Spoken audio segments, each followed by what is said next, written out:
So, Paper Mario: The Origami King is the big summer release for the Nintendo Switch, and this title has been the subject of a fair amount of controversy. The Paper Mario series in general has a checkered past, with it including fan favorites like, of course, the Thousand Year Door, as well as almost universally hated titles like Color Splash. Things are definitely hit or miss with this franchise, so people are already going to be cautious to begin with, but to make things worse, the entire game was leaked leading up to release, with people spoiling everything, and people started sharing different aspects of the game on social media that didn't make the game look as good, raising concerns from players about the gameplay, the RPG mechanics or lack thereof, and the overall quality of this game. As a result, it was immediately review bombed at launch, while reviewing pretty well with critics, and many have continued to just hate on it. I played through the game this past weekend and want to discuss if it's really as bad as many feared. Let's start with the visuals. This is probably going to go down as one of my favorite visual designs of 2020.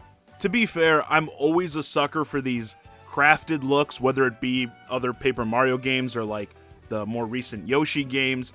I always love seeing these classic Nintendo characters done up in different ways, which, speaking of different forms of these characters, I do want to touch on that interview that kind of went viral with Tanabe, the game's producer, talking about how, what did he say, like, they can't do like drastic changes to the character designs or make new characters.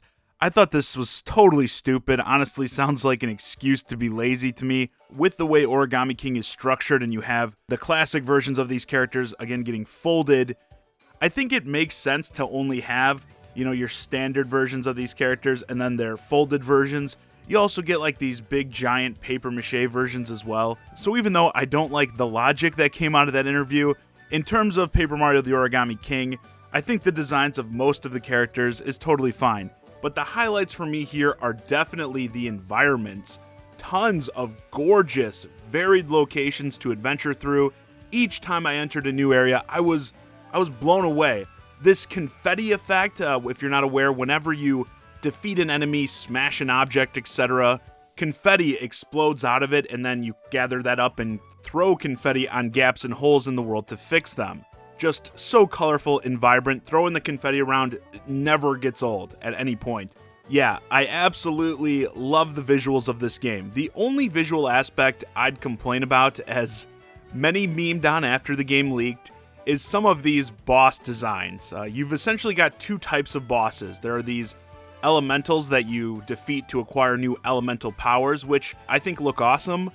But then there are these, like, possessed crafting tools, stuff like a hole puncher, scissors, a roll of tape.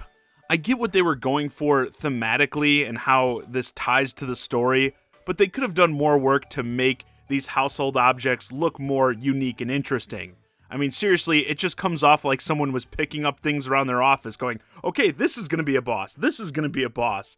They look so stupid. Narrative-wise, the Mushroom Kingdom is set to have an origami festival when, wouldn't you know it, chaos ensues. This time, an origami master, a king, one might even say, has begun folding the flat paper versions of this world's inhabitants, turning them into his servants. And he has surrounded Peach's castle with these impenetrable streamers that extend all over the land and bar you from entry. You team up with the villain's sister, Olivia, to venture out and find the ends of these streamers to cut them down and retake the kingdom. As this series is famous for, the writing in Origami King is awesome, very lighthearted with several laugh-out-loud moments, but it's also fairly dark with this whole theme of folding characters to twist their minds. You'll meet new friends throughout your adventure, as yes, companions are back with various personalities that add to the comedy and keep it fresh. I actually think story-wise, this is one of the better games in this series, honestly. But with that said, let's move into the more controversial aspect, the gameplay. The combat in this game is your typical turn-based deal, but with a pretty significant twist. Fights take place in arenas with these series of rings. Enemies will spread out among the different spaces, and you have a certain amount of time and moves to arrange them up for your attacks. You have different hammers and shoes that offer up different attack patterns, and want to combine the right weapon with the right positioning of enemies to maximize your damage. Olivia also gives you access to origami-themed powers like the 1,000-fold arms, which allows you to grip and interact with the environment, to get around obstacles, solve puzzles, as well as find hidden secrets, also allowing you to perform some dazzling and devastating ultimate attacks in battle. I actually really like the combat system. It's very satisfying when you're given an awkward lineup of enemies, a bit of a head scratcher maybe, and you manage to get them all positioned perfectly right before the timer runs out. Feels really good. And they use this ring mechanic in other interesting ways beyond the combat with like puzzle solving and stuff to vary up the gameplay even further. And bosses offer up a fair amount of challenge as they bring new mechanics to the table as well. Typically nothing too intense, but some do have like abilities that will one-shot you if you don't engage them properly. So you have to do a decent amount of thinking in some of these fights. Now with this puzzle-like combat, it's not like you have to necessarily solve things every time. You can still like attack a group of enemies without perfect lineups, and if you get the enemies in fairly good groupings, you'll still dispatch them without too much struggle. Doing it perfectly will just allow you to do it much quicker, and also will net you more coins, which, yeah, let's talk about those coins. You do not earn XP from these battles, you just earn coins, which can be used to buy different weapons, accessories that give you better stats, as well as one-time use items like mushrooms for healing. So you don't level up in the traditional RPG sense, and honestly, you get plenty of currency. You'll always be able to stock up on items you need. Combine that with all the stuff you'll find just from progressing through the world, and yeah, battling really doesn't have much of a purpose beyond just needing to do it to progress through the game. If you're just trying to progress, you're best off just avoiding battles when you can. This is something I know many people feared about the game, and I want to say it is absolutely true.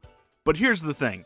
You are still forced to battle plenty of times, and the different enemy types, as well as the other things I mentioned they do with these ring puzzles, keep things fairly engaging throughout. Like, a positive of not needing to do any grinding means the combat doesn't get too repetitive or stale. And I think this is one of the things Tanabe has also said. You can think of this more like an adventure game with turn-based combat rather than a traditional RPG. In the adventure style, you're going around these various locations, talking to people, solving a lot of, I don't know what to call them, like item quests. You know, it's like one character has an item you need to get to this other character who has an item you need to get to yet another character, a lot of that stuff. Of course, all surrounded with fantastic writing, so it's fun to do. I know this doesn't make up for everyone wanting a more core RPG experience. I fully admit that's still going to be a turnoff for some. Definitely you guys looking for your 1,000-Year Door successor. Yeah, you're not going to find it here, but I do think this is an adventure worth going on for the right kind of player. I, like many others who had an issue with this direction, would have preferred going harder with the RPG elements, but I don't think going this route ruins the experience, not even close. Still, like I said, I think this is a beautiful game with a world you're going to want to explore, wrapped in an awesome story. The combat, I think, is solid even if it's not as deep or as emphasized as RPGs typically are, and there are other things going on like light platforming and puzzle solving that breaks up that gameplay. And this is still a beefy adventure, probably will take you like 25 to 30 hours to beat it, and I did find it enjoyable from start to finish. I'd also even go as far to say that I think the core RPG fan has been well serviced on the Switch even lately. I mean, Xenoblade Chronicles Definitive Edition was actually the last big Switch game released, and right now the next big games we have to look forward to are also RPGs, even if they are far off. So some people may be up for something that's more on the lighter side, and I think if you're in that camp, this game is definitely worth checking out. Others looking for Paper Mario to go back to its more core RPG roots, though, if you're not feeling what I'm saying, if you're not picking up what I'm putting down, you'll probably want to skip it. To be clear, I don't think this is really an amazing or mind-blowing game, but certain aspects I think are. I can't stress enough that you need to know what you're getting into in terms of actual gameplay, but I think there's definitely enough of an audience for something like this that it's justified. And also, let's be honest, if you're looking for a new game to play on Nintendo Switch, it's not like much else is out there right now, as sad as that sounds. Anyway, with that, this video's a wrap. Let me know your thoughts on Paper Mario, the Origami King in the comments. Are you currently playing the game? And what do you think about the gameplay decisions that have been so divisive. Hey guys, I hope you enjoyed this discussion of Paper Mario the Origami King. If you're new to the channel, please consider subscribing. And if you want to keep the conversation going, hit me up on Twitter at JohnnyZakari. And join my Discord, ChiGuy and Friends. Link to both in the description below. And as always, thanks for watching.